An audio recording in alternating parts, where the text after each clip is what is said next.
So let's start the episode. Let's start episode 3 of multi-threading. एक minute. हाँ, hello. Yes. सो इसमें हमको क्या करना है? Will do a demo program. Will do a. So can you all just refresh ways of creating a thread?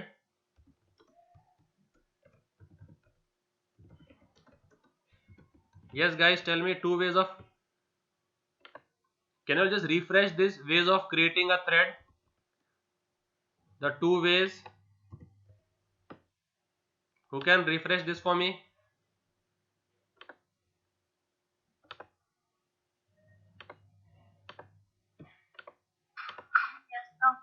Two ways of creating a thread. कौन से है? Creating a class and by creating an interface. Class तो दोनों में बनती ही है. हमारी जो थ्रेड क्लास है, Implement. extends thread class, implements runnable interface. Yes. See, to make a thread you have to make a class. You have to make a class. So let's say if you're making class Isha, वो class Isha या तो क्या कर सकती है? Extend कर सकती है या फिर इंप्लीमेंट. एक्सटेंड कौन सी class? Extends Isha. Extend Isha. Isha तो क्लास है अपनी. हाँ, एक्सटेंड्स थ्रेड. ओके. और इम्प्लीमेंट्स रनेबल इंटरफेस है ना? तो how many ways? So you have to make a class. This is sure for sure. You have to make a class. Then that class first technique is extend. और second technique is it can implement. Which interface? Runnable. समझ में आ रहा है? नहीं समझ में आ रहा है? आ रहा है. तो दो ways. What are the two ways to create a thread? First way is and implement this. You have to make a user defined class. You have to make a user defined class. So first way is that user defined class and extends the thread class. Extends the thread class. And second way is it can implement the interface. तो thread एक class है. Thread क्या है? Class. और runnable क्या है? Interface. है ना? तो अभी हमको क्या करेंगे? एक प्रोग्राम लिखेंगे हम लोग जिसमें हम लोग 1 से लेके 100 तक डिस्प्ले करेंगे. क्या करेंगे? 1 to 100 डिस्प्ले. 1 to 100. ठीक है. तो अगर ये मैं सिंगल थ्रेडिंग से करता, किससे करता मैं? सिंगल थ्रेडिंग जो हम लोग अभी तक करते आए हैं 5th सेमेस्टर तक. और वो सिंगल थ्रेड कौन सा होता था?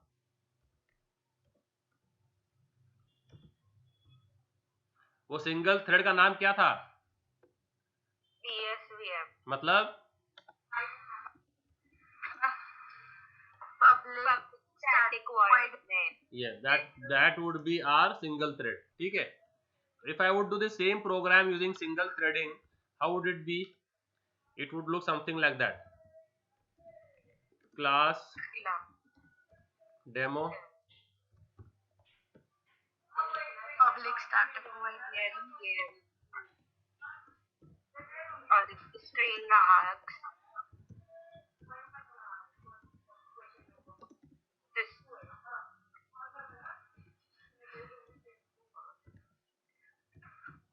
I is equals to 1, I is less than equal to 100, I plus plus.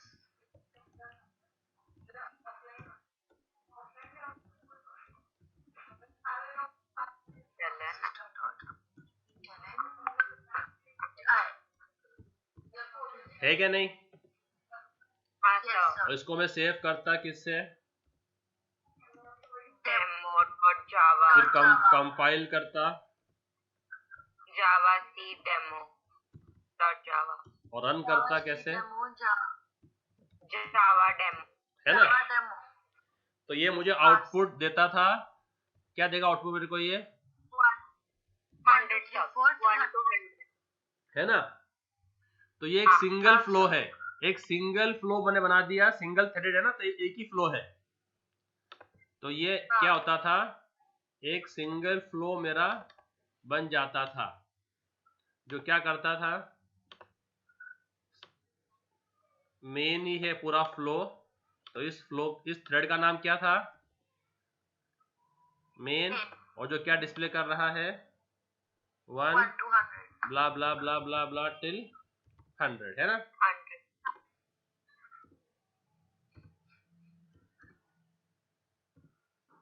ऐसे है क्या नहीं। अभी मैं क्या करता हूँ, मल्टी थ्रेड, ये था सिंगल थ्रेडिंग, क्या था ये single threading जो हम लोग अभी तक करते आए हैं।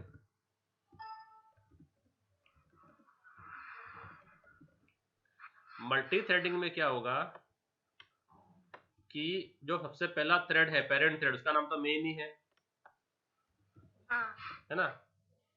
जो मेन है, फिर क्या करें हम लोग, शुरू करेंगे मेन से, ठीक है। फिर मेन क्या करेगा, 2 थ्रेड बना देगा, क्या बना देगा, 2 thread बना दो तो एक थ्रेड चलेगा ऐसे,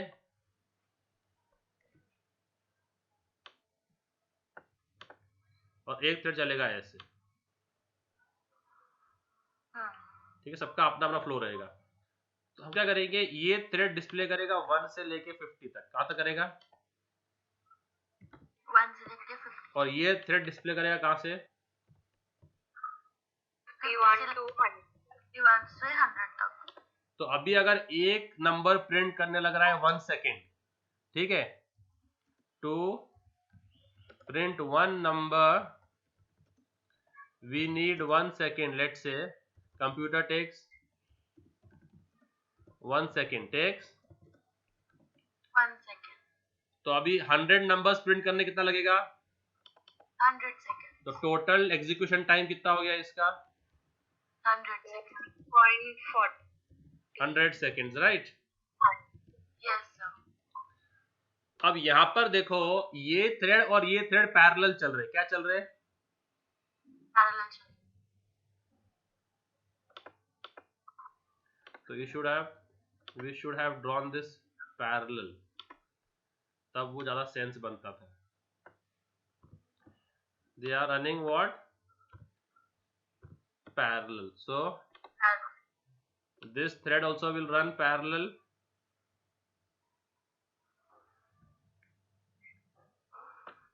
and this thread also will run parallel।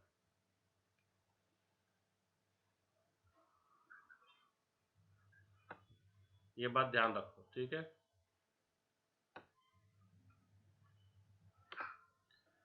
तो ये दोनों इसके चाइल्ड है मेन के।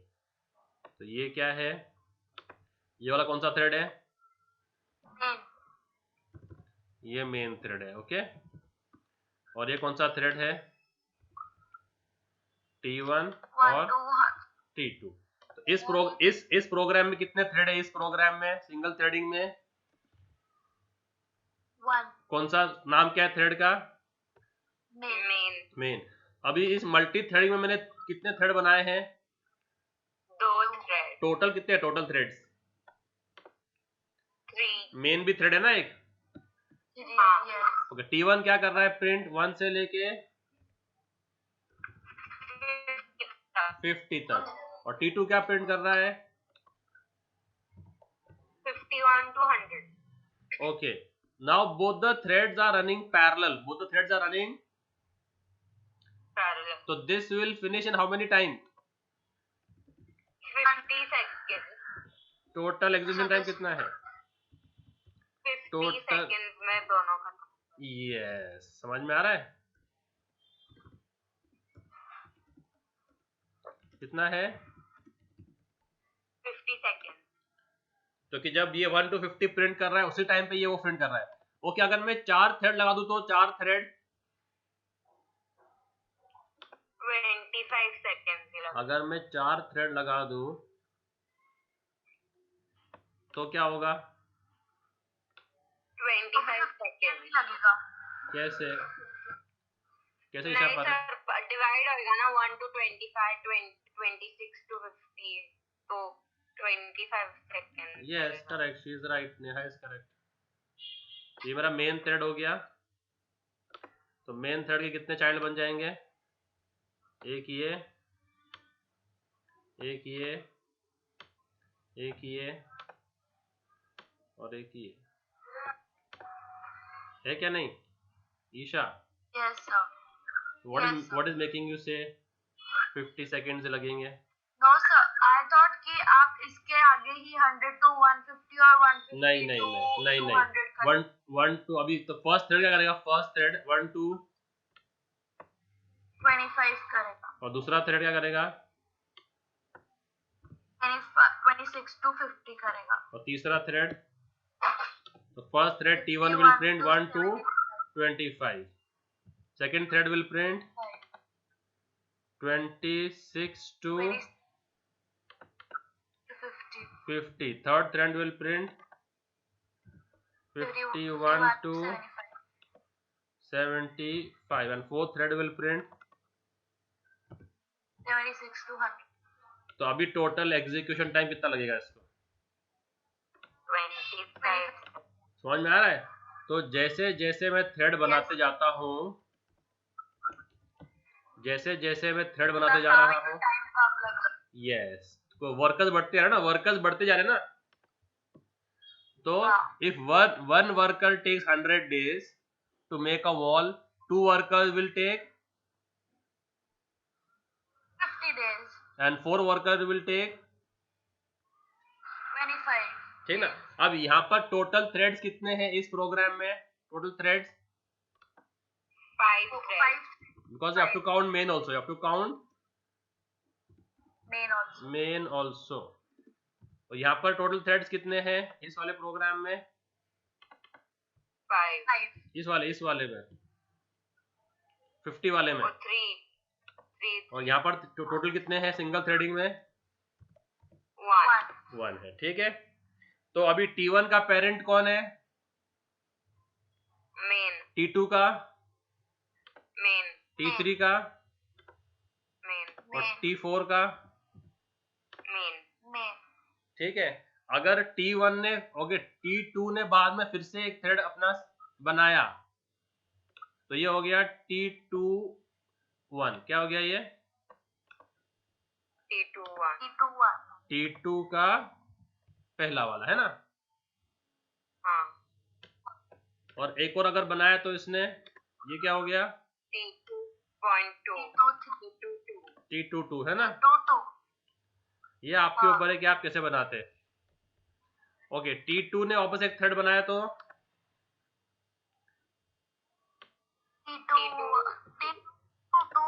यस T221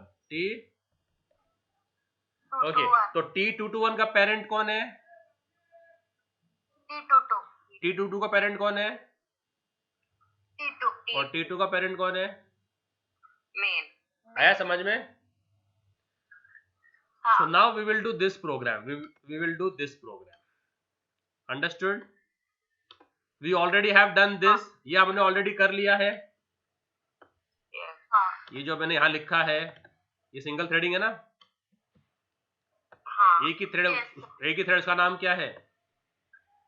मेन है। अब देखो मल्टी थ्रेडिंग में आप आउटपुट प्रिडिक्ट नहीं कर सकते। अब आउटपुट प्रिडिक्ट नहीं कर। क्योंकि देखो अभी जब ये 1 प्रिंट कर रहा है ना तो ये 26 प्रिंट कर रहा है। तो आउटपुट कैन कम 1 2 फिर 26 फिर 3 फिर जो है इसका 51 आ जाएगा, 52 53 फिर इसका जो बचा था 4 वो आ जाएगा, फिर इसका 76 आ जाएगा, फिर इसका 5 आ जाएगा और फिर इसका 54 आ जाएगा, है ना ऐसे। क्योंकि they all are going parallel, yes or no? तो कभी output can come in any order, output can come in any order. Randomly आ सकता है क्योंकि वो सब पैरेलल चल रहे हैं। समझ में आ रहा है? हाँ यहाँ पर ऑलवेज ऑर्डर में आएगा। यहाँ पर क्यों आएगा ऑर्डर में हमेशा? एक ही थ्रेड है, सिंगल थ्रेड और यहाँ पर मल्टीपल है। तो आउटपुट का प्रिडिक्ट कर सकते हैं क्या? नो नहीं ठीक है, तो अभी मैं बनाता हूँ 2 थ्रेड। क्या बना रहा हूँ मैं? तो T1 और T2। I have one doubt yes tell me. Sir. अभी सिंगल थ्रेडिंग में एक ही थ्रेड है और मल्टीपल थ्रेडिंग में बहुत सारे थ्रेड है, बट जैसे उसका एडवांटेज है कि सिंगल थ्रेडिंग में ज्यादा टाइम लगता है, मल्टीपल थ्रेडिंग में कम टाइम लगता है, तो फिर वो मल्टी थ्रेडिंग का कुछ डिसएडवांटेज भी है क्या? मतलब बहुत सारे थ्रेड्स एक ही टाइम पे रन हो रहे हैं, तो मल्टी थ्रेडिंग का जो है ना डिसएडवांटेज या लिमिटेशन ये बोल सकते हैं कि हमको थ्रेड्स को कोऑर्डिनेट करना पड़ता है। क्या करना पड़ता है? थ्रेड्स को कोऑर्डिनेट करने का लॉजिक लिखना पड़ता है अपने को, ताकि ये जो है प्रॉपर जो है एक दूसरे में टकराए नहीं, क्रैश नहीं करे। क्योंकि कभी कभी अगर कॉमन डेटा पे काम कर रहे हैं ना वो, तो you have to synchronize them. What you have to do?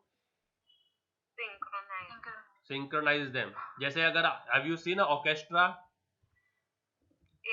तो वो जो बीच में होता है ना बैंड, जिसके हाथ में रॉड रहती है बंदे के, वो बोलता है पहले फ्लूट वाले फ्लूट बजाओ, फिर जो है गिटार वाले गिटार बजाओ, है ना? तो वैसे हमको उनको सिंक्रोनाइज करना पड़ता है मल्टीपल थ्रेड्स को। अगर एक ही म्यूजिशियन है तो उसकी मर्जी वो क्या बजाए। अगर 15 म्यूजिशियंस है एक बैंड के अंदर, तो 15 म्यूजिशियन, तो it should sound like a melody, not a noise, है ना? आपको मेलोडी निकालना है कि नॉइज निकालना है? तो अगर कोई सिंक्रोनाइज करने वाला नहीं रहेगा तो क्या बन जाएगा? नॉइज। और अगर कोई सिंक्रोनाइज करने वाला रहेगा तो मेलोडी। तो ऐसे ही हमको मल्टी थ्रेडिंग के जब मल्टीपल थ्रेड्स रहते हैं ना, तो हमको उनका सिंक्रोनाइजेशन करना पड़ता है। वो हमको एक्स्ट्रा काम करना पड़ता है। एक बार वो सिंक्रोनाइज हो गए तो उसका एडवांटेज बढ़ जाता है। ठीक है, और ये तो सिर्फ एक डेमो एग्जांपल है। मल्टी थ्रेडिंग इन कामों के लिए नहीं बना है। ठीक है, तो you will not buy a car to go and buy bread from the neighbouring store, will you? आपने ऑडी लिया, BMW लिया, उसमें आप जो है ना ब्रेड लेके आ रहे हो जाके बेकरी से, वो साइकिल कर लेगी, है ना? हाँ। तो in cycle can do that job. तो ये तो सिर्फ दिखाने के लिए आपको डेमो दे रहा हूं मैं सिर्फ कि मल्टी थ्रेडिंग काम कैसे करता है और थ्रेड बनाते कैसे हैं उनको। ठीक है, तो इस काम के लिए नहीं बनाया वो, नंबर डिस्प्ले करने के लिए। समझा? तो सिर्फ डेमो पर्पस के लिए है वो। तो अभी हमको कितने थ्रेड बनाने हैं? 5 थ्रेड। उन्हें ये वाला कर रहे हैं हम लोग, 50 वाला। Okay, 3 thread. मेन तो बना लेंगे ना अपन, मेन तो लिख ही लेंगे। थ्रेडिंग्स के लिए 2 थ्रेड। तो हमको है ना 2 क्लास लिखनी पड़ेगी। क्या लिखनी पड़ेगी? इसके लिए अलग क्लास और इसके लिए अलग क्लास। समझ में आया? अभी ये आप, is this class 1 inheriting any other class? No. So can I use extends thread over here? Yes. Is this class 2 extending any other class? Yes. Which class? Which class is it extending? Class 2. T21 and T22. Class 2 कोई class को inherit कर रही है क्या अभी? नहीं, मतलब किसी से ले रही है क्या कुछ क्लास? कुछ अगर एक्सटेंड्स एप्लेट, एक्सटेंड्स फ्रेम कुछ लिखा है क्या? नो। तो फिर हम क्या कर सकते हैं उसको? एक्सटेंड थ्रेड इससे भी कर सकते हैं ना? हाँ। तो दोनों क्लास एक्सटेंड थ्रेड से बन जाएगी, है क्या नहीं? हाँ। ओके, और ये जो कोड है इसका कोड क्या रहेगा? For i is equals to 1, I less than equal to 50, I plus. ठीक है, ये कोड लिखेंगे हम लोग उस क्लास के रन मेथड में। किसमें लिखेंगे? Run method. तो हमको एक मेथड को करना पड़ता है ओवरराइड। कौन से मेथड को? we have to override the run method. We have to override the run method. जब ये आगे काम में नहीं आ रहा, इंटीजर आए तो वहीं ले लेंगे। तो एक क्लास बनाएंगे हम लोग, कौन सी? हाँ भाई, Class 1 उसमें क्या करेंगे? उसमें क्या करेंगे? run method को ओवरराइड हम करेंगे। लोगों और सेम बनाएंगे क्लास 2, है ना? हाँ सर। उसमें क्या करेंगे? रन को ओवरराइड करके क्या लिखेंगे? i equals to I is equal to 51 ये वाला, हाँ 200। 51 और फिर 51 I is less than equal to 100। Okay, और सब थ्रेड का जो स्टार्टिंग पॉइंट है वो क्या है? थ्रेड को ट्रिगर कौन सा थ्रेड करता है? रिमोट कंट्रोल किसके पास है ना? तो अभी आपको दिखाता हूं मैं yes. कोड। तो now I will show you the exact code. Okay, so first let's make the first class. तो क्या आएगा क्लास? तो मैं इसका नाम, लेट्स गिव इट नाम एज, तो क्या आएगा? एक्सटेंड थ्रेड, है ना? इसमें किसके कौन से फंक्शन को ओवरराइड करेंगे? कौन से फंक्शन को ओवरराइड कर रहे हैं हम लोग? रन। तो जितना भी थ्रेड का जो इंजन है, जो वो काम करने वाला है, वो कौन से मेथड में रहेगा? main में। नहीं, रन मेथड में। किसमें? Okay run। जैसे एक कार होती है ना, एक कार, तो कार में अलग अलग कंपोनेंट्स होते कि नहीं? हाँ तो उसमें एक कंपोनेंट होता है उसका इंजन,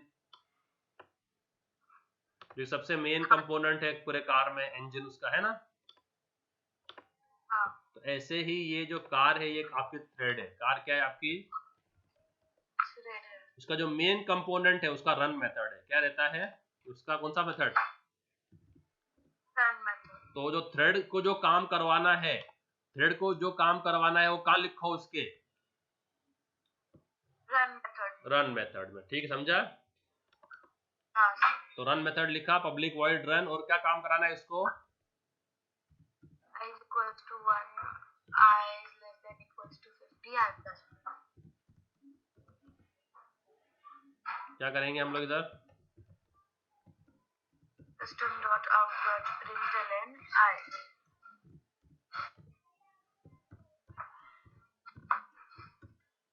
ठीक है, हो गया फर्स्ट थ्रेड कंप्लीट। हाँ ऐसे क्या करेंगे? दूसरी भी बनाएंगे क्लास। कौन सी वाली? हाँ thread 2। is this class extending any other class at the time? No So I can use extend thread, right? no yes sir। और ये क्या कर रही है? कहाँ से शुरू करेंगे? 51 से लेकर 100 तक। हो गया। ओके, अभी तीसरा जो थ्रेड है वो कौन सा है?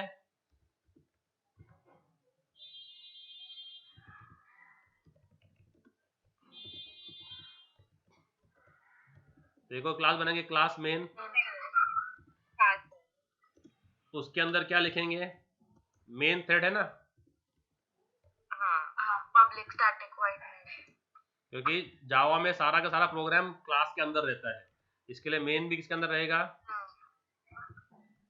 क्लास के अंदर। ठीक है, अब क्या करना है अपने को? इन दोनों क्लासेस के ऑब्जेक्ट बनाने। क्या बनाने हैं? दोनों क्लासेस वो अपने थ्रेड्स रहेंगे। तो अपने थ्रेड्स के नाम क्या थे? नाम क्या थे अपने थ्रेड्स के? थ्रेड 1 और थ्रेड T1 अच्छा T2 है ना? तो T1 T2 क्या रहेंगे? उस क्लास के ऑब्जेक्ट। तो T1 कौन से क्लास का थ्रेड था? ऑब्जेक्ट थ्रेड 1 का। और T2 किसका था? T2 थ्रेड 2 का।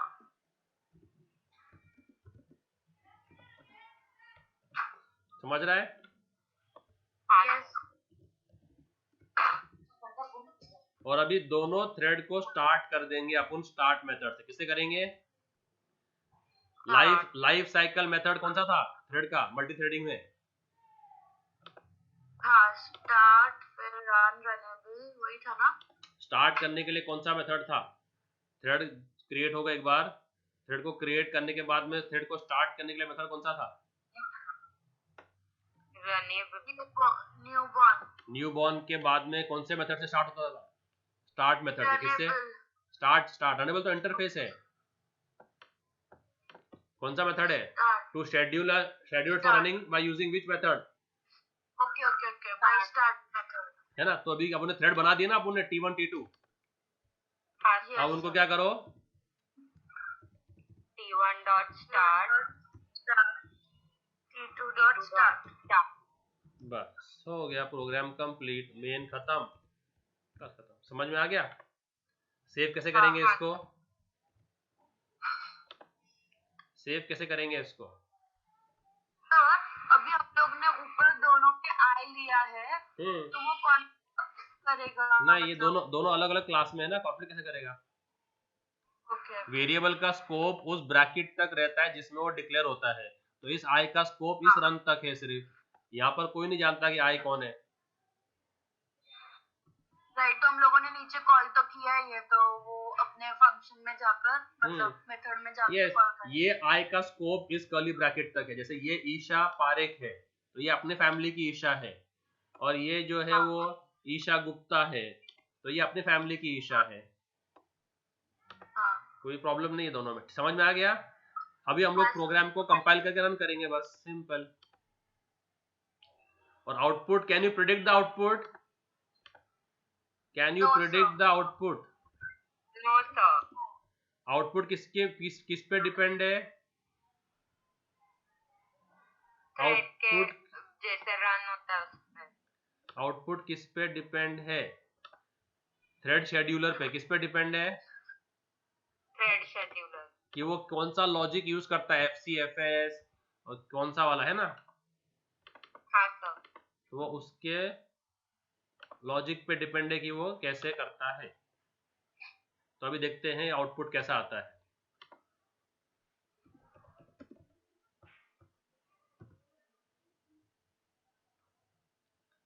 क्या बोल रहा है ये? रीच्ड, कुछ ब्रैकेट मिसिंग है क्या? एक्स्ट्रा कोई ब्रैकेट नहीं दिख रहा। कोई ब्रैकेट वो बोल रहा है थ्रेड मेन लाइन नंबर 33 पे कोई एक्स्ट्रा ब्रैकेट आ गया है क्या?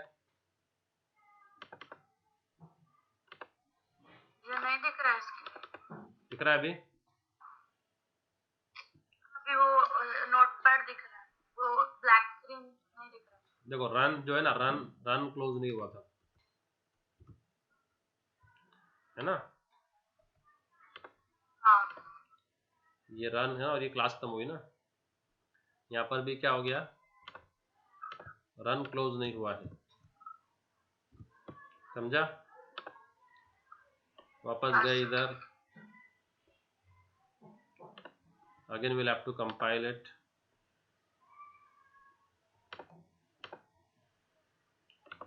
Now can you see the console? Yes sir, now I can. Compile हो गया। हाँ।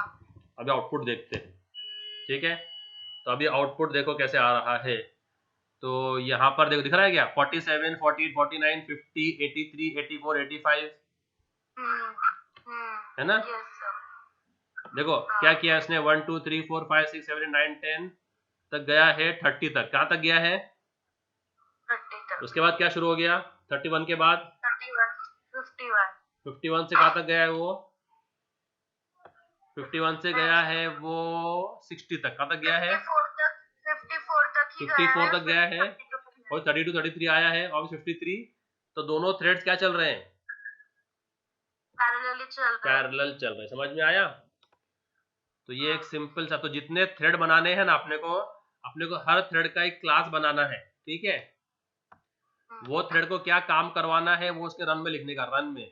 और रन जिसका डिफॉल्ट आर्ग्यूमेंट, कौन सा वाला रन? कौन सा वाला रन? डिफॉल्ट मतलब नॉन पैरामीटराइज। सिंपल क्या बोलेंगे? नॉन पैरामीटराइज्ड वाला रन, ठीक है। तो जब भी हम स्टार्ट कॉल करेंगे ना, start internally will call run, will call what? Internally, या क्या बोलेंगे इम्प्लिसिटली, अपने आप। Will call what? they call run. कौन सा रन? कौन सा रन? The non parameterized run. कौन सा? Non-parameterized run. तो बाय डिफॉल्ट वो किसको कॉल करता है हमेशा? जो नॉन पैरामीटराइज्ड रन है. ठीक है, और फिर हमारा थ्रेड एग्जीक्यूट हो जाता है. ठीक है, अगर हमने पैरामीटराइज रन दे दिया, अगर हमने पैरामीटराइज रन दे दिया, हम जब हमने पैरामीटराइज रन दे दिया इंटीजर z, तो is this allowed? No. Yes, it is allowed. Can you over, अभी मैंने क्या किया है? ओवरलोड किया, ओवरराइड किया है? Overload किया है. क्योंकि दो मेथड है, दोनों के नाम सेम है, आर्ग्यूमेंट अलग अलग है ना. हाँ. तो can you overload the run method? No. Yes you can. Can run be overloaded? But the thread will not function. The thread will Not function. क्यों? Why will it not function? क्योंकि start का join, start किससे linked है? Run methods. कौन सा run? Non-parameterized. Non parameterise वाला. तो जब भी स्टार्ट कॉल होता है ना, वो किसको कॉल करता है? Non-parameterized वाले. तो अगर आपने पैरामीटराइज वाला रन लिख दिया तो अलाउ तो करेगा लिखने को, बट कॉल इसको ही करेगा. कॉल किसको करेगा? 1 to 50 वाले. जिसको नॉन पैरामीटराइज है. समझ में आया? हाँ. तो एक क्वेश्चन है, can you overload the run method? What is the answer? Yes, but the threads will not function. Because the start is linked to the Non-parameterized run non. function. तो thread को स्टार्ट करने के लिए हमको कौन सा फंक्शन कॉल करना पड़ता है? Start. ओके, ये स्टार्ट फंक्शन है ना, ये स्टार्ट फंक्शन, ये वाला कौन से क्लास का है? ये इस क्लास का है. कौन से क्लास का है? Thread class. तो आज का जो एजेंडा था, हमने डेमो प्रोग्राम कर लिया. ठीक है, तो मैं टुडेज एजेंडा को टिक कर देता हूं. तो एक तो हमने डेमो प्रोग्राम कर लिया. क्या कर लिया? Demo program. समझ में आ गया? ओके, फिर हमने एक क्वेश्चन किया, can run method be overloaded? तो क्या बोला आपने? इसका आंसर क्या है? Yes, it can be overloaded, but the threading, multi threading will not function. इसका आंसर क्या है? Yes, yes, it can be, it can be overloaded. But multi threading feature of Java will not be accessible. है ना? हाँ. तो आप कर सकते हैं, पर मल्टी थ्रेडिंग फिर काम नहीं करेगा इसमें. ये इसका आंसर. ओके, दूसरा ये मुझे बताना है, जो स्टार्ट मेथड है, जो है ना, स्टार्ट मेथड जो हमने किया है ना, हाँ. इधर जो किया है हमने स्टार्ट मेथड, लाइन नंबर 41-42 पे, है ना? ये स्टार्ट मेथड कौन से क्लास का है? थ्रेड क्लास का. कौन से क्लास का? Thread class. जो कि पेरेंट क्लास है मल्टी थ्रेडिंग में. Parent class in, Multi. है ना? जो कि कौन से पैकेज में है? जो java.lang. है ना? तो ये थ्रेड, ये फंक्शन इस क्लास का है. तो अभी देखो, क्लास ए है, क्लास ए के अंदर मैंने फंक्शन लिखा डिस्प्ले. क्या लिखा फंक्शन? ये समझो इसको, हाँ, समझने की कोशिश करो. फंक्शन लिखा मैंने डिस्प्ले, जो कि पब्लिक है. क्या है? अब जो है ये डिस्प्ले क्या डिस्प्ले कर रहा है?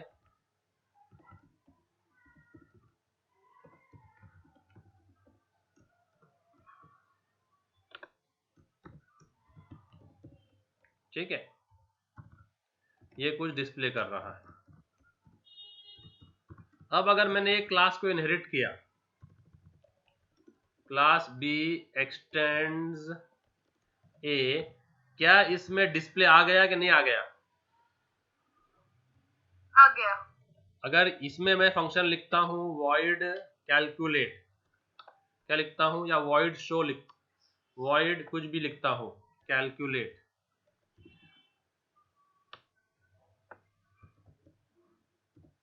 अब बोलो क्लास ए में कितने फंक्शन है टोटल? ए में एक है। और बी में टोटल कितने हैं? 2 है। क्योंकि डिस्प्ले भी इसके अंदर आ गया ना।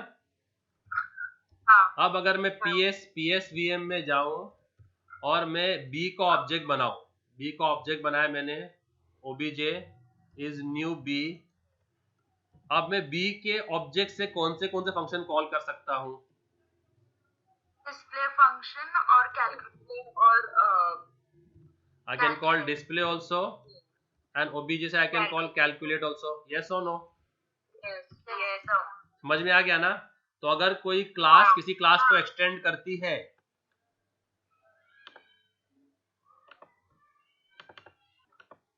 so if a class extends another class using that child class is object, we can call both the functions of the parent class as well as of the child class, है ना? Yes sir. तो अभी यहाँ पर जो है thread 1 किसको extend कर रही है? थ्रेड को। थ्रेड के अंदर कौन सा फंक्शन है? तो जब जावा डेवलपर्स ने क्लास थ्रेड बनाया था तो उसके अंदर उन्होंने कौन सा फंक्शन लिखा था?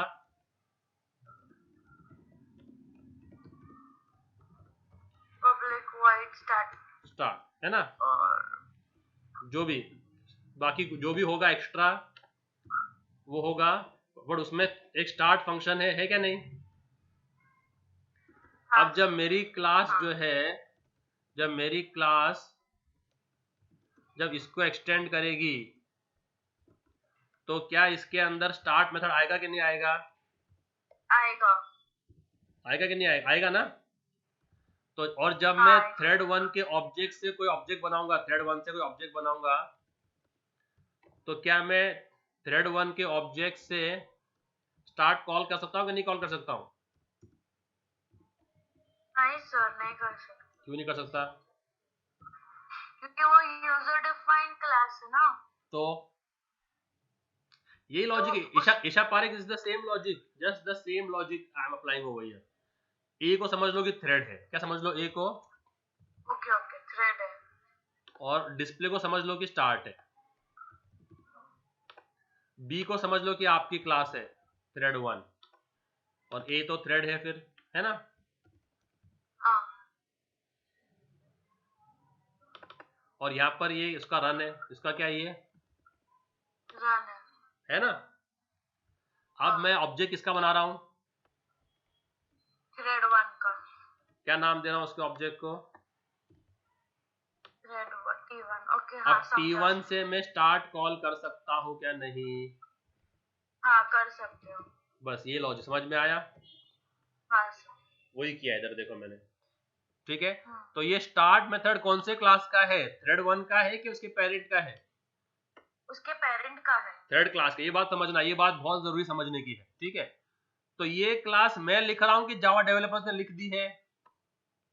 जावा डेवलपर्स क्योंकि ये java.lang में है ना? हाँ। java.lang में है, तो it is a inbuilt class written by Java developers. जो कंपनी वाले जो है ना, जो कि सन जावा के जो थे ना डेवलपर्स, उन्होंने लिखी है इन द ईयर, जब मल्टी थ्रेडिंग फीचर ऐड हुआ रहेगा, let's say in the year 2006, है ना? तो अभी जब उन्होंने ये क्लास लिखी ना स्टार्ट, तो उसके अंदर जो कोड है, लेट्स से वो कोड 1000 लाइंस का है। कितना लाइन का है अज्यूमिंग? 1000। उस 1000 लाइन में का जो कोड है उसका जो समरी है पहला काम क्या है उसका, allocate memory to thread, memory to, दूसरा है, ठीक है, thread scheduler, register the thread with the thread scheduler, register the thread with the newly created thread with क्या, थ्रेड शेड्यूलर। जैसे हॉस्पिटल में कोई बंदा एडमिट होता है, ठीक है, तो पहले तो उसका एडमिट कार्ड बनता है, क्या बनता है, एडमिट कार्ड। फिर उस एडमिट कार्ड को एक बेड एलोकेट होता है, क्या होता है, बेड एलोकेट होता है। तो ये जो स्टार्ट मेथड है जो जावा डेवलपर ने लिखा है, उसका काम क्या क्या है बोलो, allocate memory to thread, and then the second is register the newly created thread with the thread scheduler. then invoke the run method, invoke the Run method, कौन सा रन, run method, कौन सा रन, unparameterized. नॉन पैरामीटराइज वाला है ना। तो start के अंदर रन ऑलरेडी कॉल्ड है, स्टार्ट के अंदर रन Already देखो called अभी हमने ये कोड लिखा किधर है, run method, और हम कॉल किसको कर रहे हैं, start को, तो स्टार्ट ऑटोमेटिकली किसको कॉल करता है, run को, और रन फिर ये कोड एग्जीक्यूट करता है, पैरामीटराइज। समझ में आया, नॉन पैरामीटराइज रन को। और चौथा है सम मोर यूटिलिटी मेथड, सम मोर यूटिलिटी टास्क, सम मोर, utility task, जैसे उसकी थ्रेड की प्रायोरिटी सेट करना, थ्रेड की प्रायोरिटी, उसका थ्रेड का आईडी, और ऐसे ब्ला ब्ला, उसके बहुत सारे काम और रहते हैं। ये सब काम कौन करता है,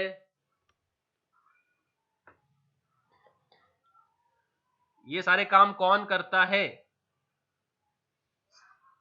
कौन करता है, start method, कौन से क्लास का start method, run thread class, कौन सी थ्रेड क्लास, inbuilt जो किस कौन से पैकेज में है, java.java, आया समझ में। हाँ से, हाँ, तो ये स्टार्ट मेथड का काम है, तो हम उसको सिर्फ इनहेरिट कर रहे हैं, उसको यूज कर रहे हैं ना। yes, हाँ, ओके, अब मेरा एक और $1 मिलियन क्वेश्चन है। पहले जो था 10 करोड़ का जो सवाल था, वो सवाल ये था, बोलो क्या था इसका, can run method भी, तो क्या था उसमें, yes, हाँ वो ओवरलोड हो सकता है पर वो रन नहीं होगा, वो ऐसे डेवलपर्स ने वैसे नहीं डाला है कि ओवरलोड हम नहीं कर सकते, only non parameterized function, non parameterized run function can B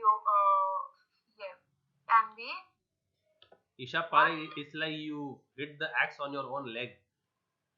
Why do you wish to complicate statements when they can be sent in a delivered in a very simple manner? Can run be overloaded? क्या एक class में 2 run method हो सकते हैं?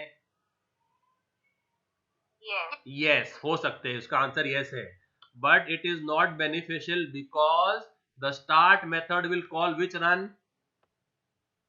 the run which is non-parameterized. No, तो काय को घुमा फिरा के ऐसा वैसा उल्टे सुल्टे तो आंसर दे रहे फिर। I'm observing you for the past 3-4 days. Have you done some coaching in English in this previous 2-3 weeks? No. Looks like it. So you are like spending lot of words, things which can be explained in 2 sentences. You are trying to sell entire paragraph on that. So I said I assume that you've gone through some coaching in IELTS or TOEFL, I guess. Are you shifting to Canada? No, sir. तो अब ये था एक question $1 million का। अब दूसरा question जो है वो $2 मिलियन का, वो है ये, can start method be overridden?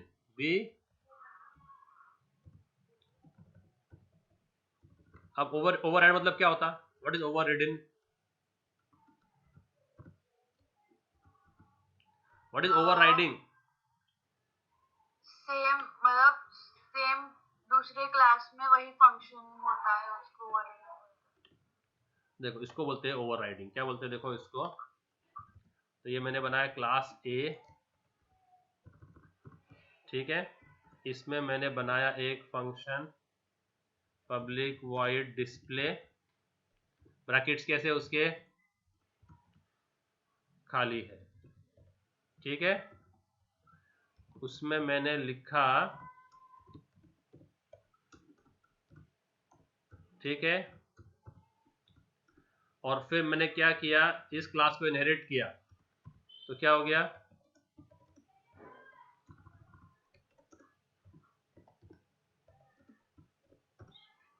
अब बोलो क्या बी क्लास में डिस्प्ले फंक्शन आ गया है? हाँ तो ये पब्लिक आ गया है ना, इनहेरिट हो गया पब्लिक। अब मैं उसी नाम से उसी आर्ग्यूमेंट से एक और फंक्शन लिखूं तो क्या होगा? ये ओवरराइड हो जाएगा ना। क्या क्या दिया मैंने? Override. I have overridden the display function, yes है ना। तो अभी मेरे पास क्लास कौन सी है? उसमें फंक्शन कौन सा है? स्टार्ट, जिसमें कितने लाइन का कोड है? 100,000 जो सारे के सारे टास्क कर रहा है, जो मल्टी थ्रेडिंग के टास्क कर रहा है ना।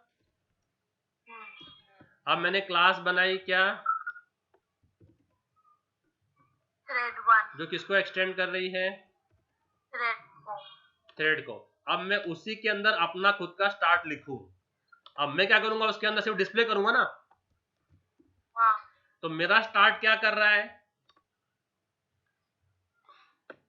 मेरा स्टार्ट ये सारे काम कर सकता है क्या? हाँ कर सकता है सर। नहीं, उसमें मुझे मेमोरी एड्रेस लगेंगे, बहुत सारे काम लगेंगे उसके अंदर। उसका कोड कितने लाइन का है? 1000। तो can I afford to write 1000 line of code? No. तो मेरा जो स्टार्ट है वो क्या कर रहा है, सिर्फ डिस्प्ले कर रहा है ना। ओके सिर्फ डिस्प्ले कर रहा है। तो अभी अगर मैं जो है PSVM में जाके थ्रेड 1 का ऑब्जेक्ट बनाऊं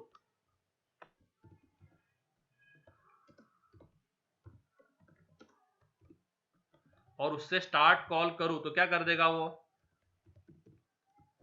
मेरा it will call my start because priority is given to the overridden function. तो it will, what will it do?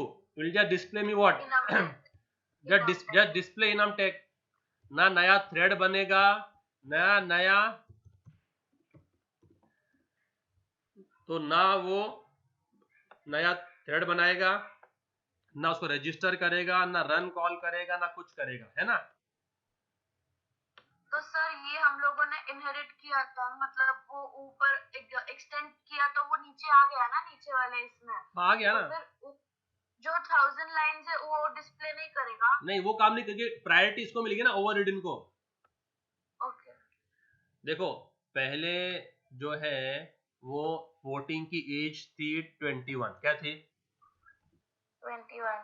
फिर सरकार ने आके उसको एज को कर दिया 18। क्या कर दिया? 18। तो प्रायोरिटी अभी कौन सा चल रहा है? 18 ना। तो उसको बोलते हैं ओवरराइड करना। क्या बोलते हैं उसको? तो जब उसके स्टार्ट में इतना कोड था 1000 लाइन का, वो मैंने निकाल के क्या लिख दिया उसके अंदर, सिर्फ। तो अभी जब मेरा स्टार्ट कॉल होगा तो सिर्फ क्या करेगा? तो will it call the run method? अभी इसमें रन भी रहेगा ना मेरा। हाँ। इसमें रन भी रहेगा ना। तो रन का कोड एग्जीक्यूट होगा क्या? अभी नहीं होगा, क्योंकि वो एग्जीक्यूट कौन कर रहा था? मेरे पेरेंट थ्रेड का स्टार्ट। अब चूंकि मैंने उसको ओवरराइड कर दिया तो वो भी रन नहीं करेगा। तो अभी सेकंड क्वेश्चन क्या है, $1 million question, can start be overridden? तो इसका आंसर है यस। आंसर क्या है? यस, बट हाँ ओवररिडन है ना, हाँ तो कर सकते हैं ना ओवरराइड, उसको अपन ओवरराइड किया ना मैंने, override कर, बट क्या but it it cannot, will not create a new thread, है ना। हाँ, तो स्टार्ट को ओवरराइड कर सकते क्या, स्टार्ट फंक्शन स्टार्ट को ओवरराइड कर सकते हैं क्या चाइल्ड क्लास में, हाँ कर सकते हैं, बट उसका what is the disadvantage, but it will not create a new thing, because नया थ्रेड बनाने की जिम्मेदारी किसकी थी, थ्रेड क्लास के स्टार्ट की ना। हाँ, अब क्योंकि आपने उसको ओवरराइड कर दिया तो कोड ओवरराइड हो गया, ये कोड निकल गया, उसकी जगह पे सिर्फ ये कोड आ गया। समझ में आ गया दोनों क्वेश्चन के आंसर्स। हाँ सर समझ गए। देखो इसमें हमने डाला है नोट्स के अंदर, उसको नोट्स के अंदर ये दोनों क्वेश्चंस है, देखो नीचे रहेंगे, देखो नीचे क्या लिखा है, Can run be overloaded and can start be overridden? तो what is the answer for both, Yes, तो कैन रन बी ओवरलोडेड का आंसर क्या है, yes it can be, but what is the disadvantage, it cannot run the start, अगर run ने overload हो गया तो फायदा नहीं, क्योंकि जो स्टार्ट फंक्शन है वो किसको कॉल करता है हमेशा, डिफॉल्ट रन वो को, run method को कॉल करता डिफॉल्ट को कॉल करता है, है, डिफॉल्ट रन को। run method, और can start be overridden, can start be Yes, overridden, yes but it it can, will, but इसका बेनिफिट क्या नहीं है, it will not allocate the memory, है ना। यस समझा। हाँ ये है आज का सेशन।